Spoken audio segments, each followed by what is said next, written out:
Patrick Kluivert diminta atur laga uji coba timnas Indonesia sebelum melakoni laga penting menghadapi Australia dan Bahrain.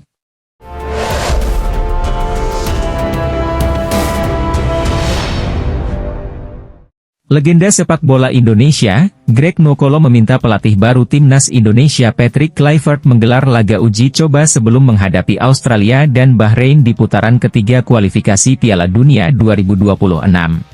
Dengan waktu kurang lebih 1 bulan, Greg Nwokolo berpendapat skuad Garuda tak punya waktu banyak untuk persiapan. Patrick Kluivert harus bisa mengumpulkan pemain dan uji coba. Jangan sampai datang langsung bertanding, jadi pemain punya kesempatan seminggu sebelum tanding untuk uji coba, kata Greg Nwokolo. Menurut mantan penyerang timnas itu, adaptasi pemain dengan pelatih baru jadi salah satu kunci utama jika ingin hasil baik. Komunikasi PSSI dengan klub perlu dibangun. Greg berharap klub bisa melepas pemain ke timnas Indonesia setidaknya 7-10 hari sebelum menghadapi Australia dan Bahrain. Sebab menurutnya, lawan Australia dan Bahrain merupakan laga hidup mati timnas Indonesia agar bisa membuka pintu lebar lolos ke Piala Dunia. Selain itu, kemenangan atas Arab Saudi tak bisa jadi gambaran performa skuad Garuda lantaran masih dipegang pelatih sebelumnya, yaitu STY. Klub dan PSSI harus bersinergi agar pemain bisa berkumpul minimal 10 hari atau seminggu. Karena kita menggunakan pelatih baru, kita perlu adaptasi, ini laga penting, jadi harus dipikirkan matang-matang, tegas Greg Nwokolo. Erick Thohir memiliki visi yang sangat ambisius untuk timnas Indonesia. Ia percaya bahwa pada tahun 2045, Indonesia bisa menembus peringkat 50 besar dunia dalam ranking FIFA. Erick melihat potensi besar yang dimiliki oleh timnas Indonesia, apalagi kini banyak pemain keturunan dengan kualitas internasional yang semakin memperkuat skuad Garuda. Menurutnya, dengan dukungan yang tepat, Indonesia bisa meraih impian ini. Namun, dia juga menekankan pentingnya manajemen tim yang kuat dan kontinuitas dalam proses perkembangan. Selama ini, prestasi terbaik Indonesia dalam ranking FIFA adalah posisi ke-85 pada 21 Oktober 1998. Meskipun begitu, Erick percaya bahwa jika Indonesia melakukan perbaikan di berbagai aspek, peringkat tersebut bisa dicapai kembali, bahkan lebih tinggi. Namun, Erick juga mengingatkan bahwa pencapaian besar dalam sepak bola bukanlah hal yang bisa didapatkan secara instan. Ia menggambarkan perjalanan menuju peringkat 50 besar sebagai sebuah maraton, bukan lari cepat. Meskipun Indonesia punya pemain-pemain berbakat, untuk membangun tim yang kokoh dan stabil butuh waktu yang panjang dan konsistensi. Sebagai contoh, Erick menyebut Jepang yang kini menempati peringkat 15 besar dunia.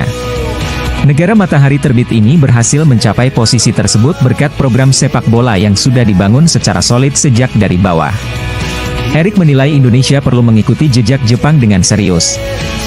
Membangun sepak bola dari akar rumput, dan menjalin pembenahan yang berkesinambungan. Jika itu dilakukan, bukan hal yang mustahil bagi timnas Indonesia untuk meraih peringkat 50 besar pada 2045 mendatang.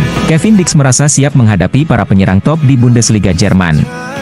Meski tak ada persiapan khusus, Dix merasa percaya diri karena pengalaman melawan penyerang kelas dunia sebelumnya. Pada Liga Champions 2022, dia pernah berhadapan langsung dengan Erling Haaland, penyerang utama Manchester City. Selain Haaland, Dix juga sudah melawan pemain bintang lainnya, seperti Sadio Mane yang dulu membela Liverpool dan Bayern Munchen. Kevin yakin bahwa pengalaman-pengalaman tersebut membuatnya lebih siap menghadapi tantangan di Bundesliga. Kevin Dix tidak merasa perlu melakukan persiapan khusus setiap kali menghadapi penyerang besar.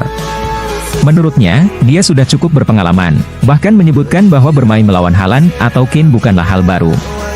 Ia merasa bahwa tidak ada alasan untuk mengubah persiapannya.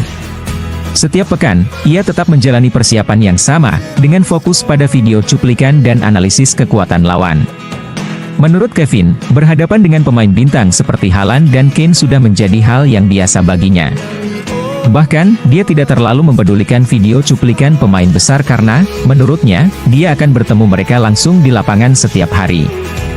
Dix sudah terbiasa dengan kehadiran pemain-pemain top ini dalam pertandingan-pertandingan besar. Dengan pengalaman tersebut, Kevin merasa lebih siap dan percaya diri menghadapi striker-striker lainnya di Bundesliga. Di antara semua pemain yang pernah ia hadapi, Sadio Mane adalah yang paling sulit ditaklukkan menurut Kevin. Dia mengingat dengan jelas duel melawan Mane saat masih membela Southampton di kualifikasi Liga Eropa. Pelatih timnas Indonesia Patrick Kluivert memberikan masukan yang sangat penting mengenai desain jersey terbaru skuad Garuda. Kluivert menyoroti bahwa bagian belakang jersey yang digunakan sebelumnya kurang efektif dalam menyerap keringat, yang bisa mengganggu kenyamanan pemain saat bermain di lapangan. Hal ini menjadi perhatian serius, karena kenyamanan para pemain sangat berpengaruh pada performa mereka selama pertandingan. CEO Erspo Muhammad Sadat menyatakan bahwa mereka langsung menanggapi masukan dari Kluivert dengan mengganti material pada bagian belakang jersey. Kini, bahan mesh yang lebih efisien dalam menyerap keringat digunakan untuk menggantikan bahan sebelumnya. Bahan mesh ini diharapkan bisa memberikan kenyamanan ekstra, terutama saat para pemain bertanding dalam cuaca panas. Dengan perubahan ini, pemain timnas Indonesia diharapkan bisa bermain lebih nyaman tanpa khawatir keringat mengganggu penampilan mereka di lapangan.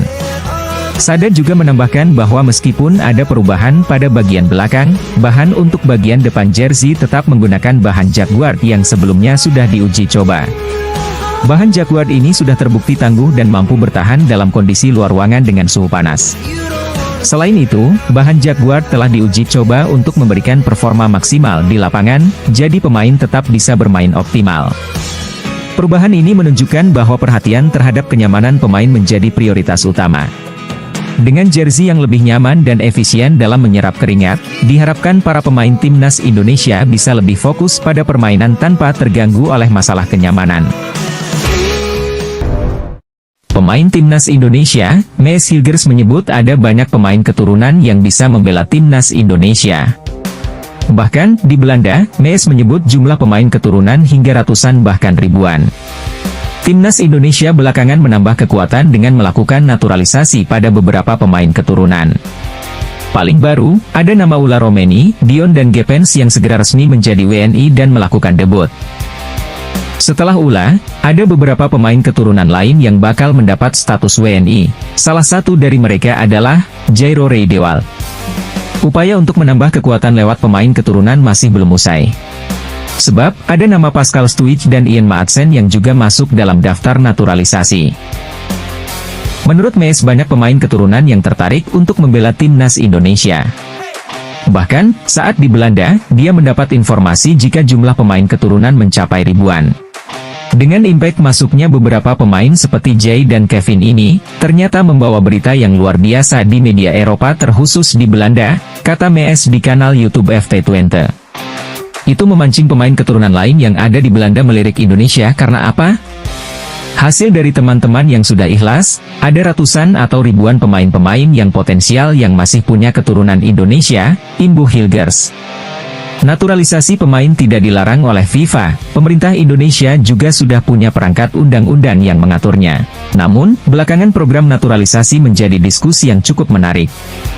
Bagi Hilgers, semakin banyak pemain keturunan yang tertarik membela timnas Indonesia, itu akan membawa dampak positif bagi peningkatan prestasi skuad Garuda. Jadi, kalau suatu hari mereka ini ingin membela negeri asalnya, ya tentu buat kita ini positif, ucap Hilgers. Saya sendiri percaya bahwa akan semakin banyak pemain yang memiliki darah Indonesia ingin memperkuat timnas suatu hari nanti, lanjutnya. Tentu kita akan semakin kuat, semakin percaya diri dengan adanya event-event besar yang ada di depan mata, tegas Hilgers. Dean James, nenek saya dari Surabaya, PSSI belum menghubungi. Stok pemain keturunan untuk timnas Indonesia seakan tak pernah habis. Salah satu pemain keturunan yang bisa dilirik adalah pemain Go Ahead Eagles, Dean James. Dean James merupakan bek kiri milik Go Ahead Eagles yang mengaku memiliki darah keturunan Surabaya, Jawa Timur. Pengakuan ini dibuatnya dalam wawancara bersama akun Instagram Arsip Timnas pada Oktober lalu, di mana darah Surabaya di tubuh Dean James didapat dari sang nenek. Meski memiliki darah Surabaya dan eligible untuk membela timnas Indonesia, Dean James ternyata belum dihubungi PSSI. Padahal, bek berusia 24 tahun itu terbuka untuk membela Panji Merah Putih. Nenek saya lahir di sana, Surabaya, ya PSSI belum pernah menghubungi saya, kata Dean James, dikutip dari akun Arsip Timnas. Ya, saya terbuka untuk itu. Membela Indonesia, bermain untuk tim nasional adalah sebuah mimpi, lanjut jebolan Akademi FC Volendam itu. Diakini PSSI sendiri belum bergerak mendekatinya karena menumpuknya stok bek kiri timnas Indonesia saat ini.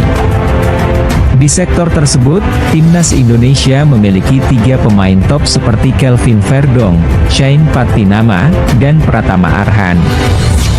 Terlepas dari pengakuannya itu, menarik untuk membahas sepak terjang Dean James. Seperti apa kiprahnya di Belanda? Rekam jejak Dean James merupakan pemain keturunan Indonesia berkebangsaan Belanda yang lahir pada 30 April 2004 atau saat ini berusia 24 tahun.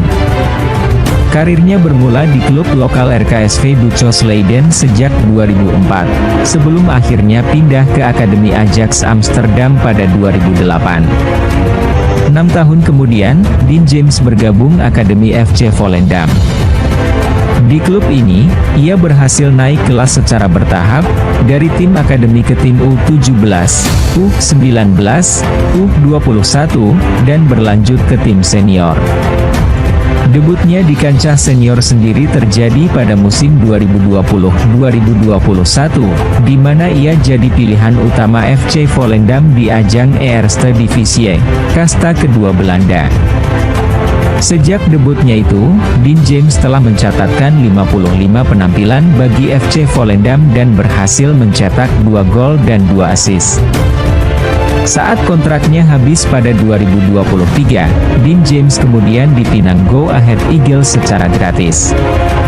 Sayangnya, musim perdananya bersama klub itu tak berjalan mulus. Usai pindah ke Go Ahead Eagles, Dean James harus didera cedera yang membuatnya jarang mendapatkan kesempatan bermain. Barulah di musim keduanya atau musim 2024-2025 ini, Dean James mulai menjadi andalan. Hingga artikel ini dibuat, ia telah tampil sebanyak 15 kali di berbagai ajang. Bahkan di musim ini, dirinya berhasil mencetak gol perdana bagi Go Ahead Eagles saat menghadapi bek kiri timnas Indonesia, Kelvin Verdong, dan Eniche Nijmegen. Di laga kontra Kelvin Verdong itu, Dean James mencetak gol lewat tendangan bebas dan membawa Go Ahead Eagles menang 5-0 atas Eniche Nijmegen. Mengenai potensinya membela timnas Indonesia, Dean James sendiri bisa langsung bergabung andai naturalisasinya diproses. Pasalnya hingga saat ini, Dean James belum pernah sekalipun membela tim nasional, sehingga proses naturalisasinya diyakini takkan berjalan rumit. 2 pemain keturunan, Pascal Stuij dan Ian Maatsen merupakan nama yang paling diinginkan supporter timnas untuk bisa membela skuad Garuda.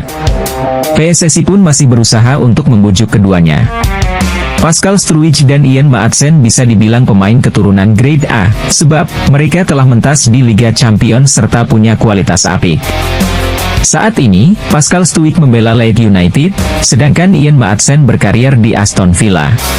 Walau sudah dibujuk untuk membela skuad Garuda, nyatanya kedua pemain tersebut masih enggan. Hal ini diungkapkan oleh Arya Sinulinga yang merupakan anggota Exco PSSI. Timnas Indonesia sangat ingin Pascal Stuij atau Ian Maatsen membela timnas, ucap Arya dikutip dari YouTube miliknya Arya Sinulinga. Namun, kedua pemain tersebut sampai saat ini belum mengatakan yes kepada kita, jadi persoalannya bukan di kita, tapi ada di kedua pemain tersebut, imbuhnya.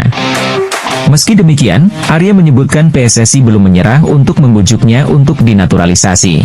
Bahkan federasi sudah punya sosok khusus untuk menggoda 2 pemain itu. Tinggal sekarang dengan Pak Erik sebagai ketum PSSI lewat networking beliau bisa menggoda pemain tersebut, yaitu harapan kita bersama, ujar Arya lagi. Tapi ada bocoran yang saya dapat memang ada tugas yang diberikan oleh federasi untuk terus mendekati Pascal Stuij dan Ian Maatsen sampai mereka ingin bela Indonesia, tukasnya. Daftar Starting 11 Timnas Indonesia tahun 2025, dengan jersey tandang dan desain yang baru dan lebih elegan, lengan panjang dengan corak berwarna putih serta garis hitam di leher menambah kostum ini lebih mempesona dan lebih menyala. Ini adalah komposisi terbaik jika seandainya tim Garuda tidak mendapat akumulasi kartu kuning dan kartu merah, serta semua pemain dalam kondisi dan stamina yang fit alias tidak cedera. Posisi penjaga gawang ditempati oleh Martin Paes. Martin Paes berumur 26 tahun, klub saat ini FC Dallas yang bermain di Major League Soccer Amerika Serikat. Harga pasar Martin Paes ditaksir mencapai di angka 31,29 miliar.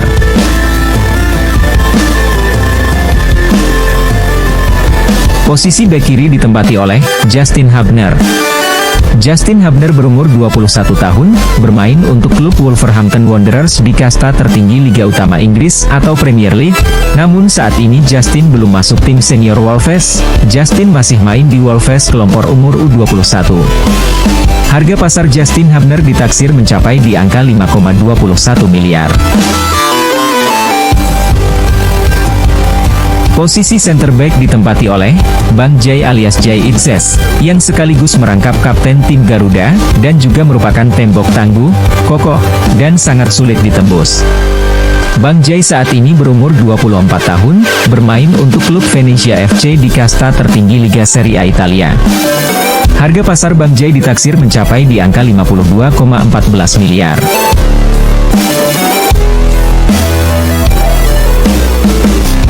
Posisi bek kanan ditempati oleh Mees Hilgers, yang merupakan pemain termahal di tim Garuda saat ini, sekaligus bek kanan terbaik dari Eredivisie atau Liga Utama Belanda. Mees Hilgers berumur 23 tahun, dan bermain untuk klub FC Twente di kasta tertinggi Liga Utama Belanda atau Eredivisie. Harga pasar Mees Hilgers ditaksir mencapai di angka 156,43 miliar.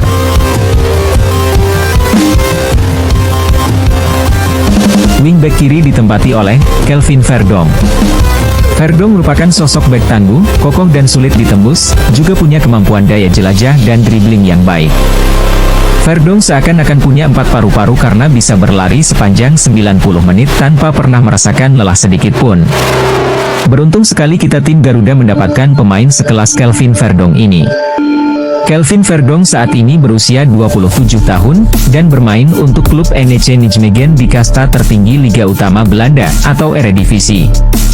Harga pasar Kelvin Verdonk ditaksir mencapai di angka 43,45 miliar. Posisi gelandang tengah pertama ditempati oleh Jairo Riedewald. Kualitasnya sebagai gelandang bertahan tidak usah diragukan lagi. Jairo Riedewald memang belum sepenuhnya menjadi WNI atau warga negara Indonesia, namun Mimin percaya proses naturalisasi hanya tinggal tunggu waktu saja. Seperti yang kita ketahui, Ketua Umum PSSI Erick Thohir selalu bekerja dalam mode senyap. Tiba-tiba ada saja kejutan yang diberikan siapa pemain naturalisasi selanjutnya yang akan diproses. Kalaupun seandainya Jairo gagal dinaturalisasi, kita masih punya pengganti Jairo yang menurut Mimin tidak kalah kualitasnya, yaitu Ivar Jenner. Jairo Riedewald saat ini berusia 28 tahun, dan bermain untuk klub Royal Antwerp di kasta tertinggi Liga Pro Belgia. Harga pasar Jairo saat ini mencapai di angka 38,24 miliar. Posisi gelandang tengah kedua ditempati oleh Tom Haye. Tom saat ini berumur 29 tahun, bergabung untuk klub Almere City di kasta tertinggi Liga Utama Belanda atau Eredivisie. Harga pasar Tom Haye mencapai di angka 26,07 miliar. Wingback kanan ditempati oleh Kevin Dix. Kevin Dix Bakarbesi adalah pemain sepak bola profesional yang bermain sebagai bek untuk klub Danish Superliga, klub Copenhagen. Selanjutnya Kevin akan bermain untuk klub Bundesliga, Borussia Mönchengladbach mulai musim depan tahun 2025-2026. Harga pasar Kevin Dix ditaksir mencapai di angka 78,22 miliar. Gelandang serang kiri ditempati oleh Ragnar Oratmangun.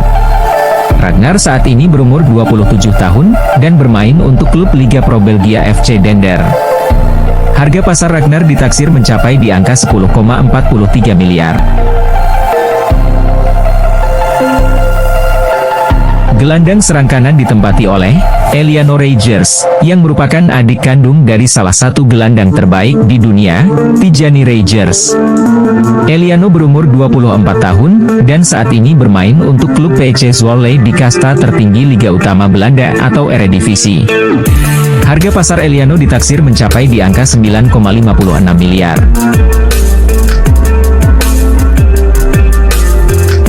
Posisi striker, dipercayakan kepada Ula Romeni. Ula saat ini berumur 24 tahun, dan bermain untuk klub Oxford United di kasta kedua Liga Inggris atau Liga Championship Inggris. Harga pasar Ula Romeni ditaksir mencapai di angka 22,60 miliar. Selanjutnya untuk pemain cadangan atau pemain pengganti. Rizky Ridho akan menjadi pemain pelapis bagi Mees Hilgers di posisi bek kanan, jika seandainya Mees Hilgers mengalami cedera. Rizky Ridho berumur 23 tahun, bermain untuk klub Persija Jakarta di BRI Liga 1 Indonesia.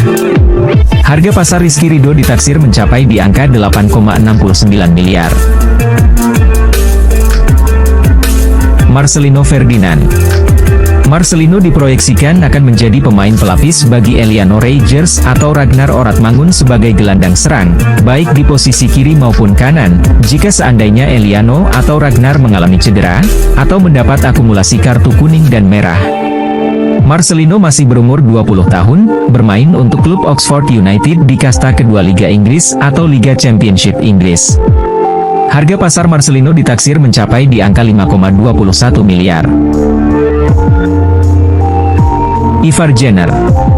Ivar Jenner diproyeksikan akan menjadi pemain pelapis bagi Jairo Riedewald sebagai gelandang tengah, jika seandainya Jairo gagal dalam proses naturalisasi. Ivar saat ini masih berumur 21 tahun, bermain untuk klub FC Utrecht di kasta tertinggi Liga Utama Belanda atau Eredivisie.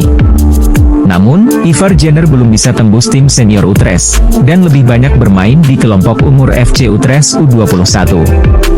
Harga pasar Ivar Jenner ditaksir mencapai di angka 6,08 miliar. Rafael Struijk.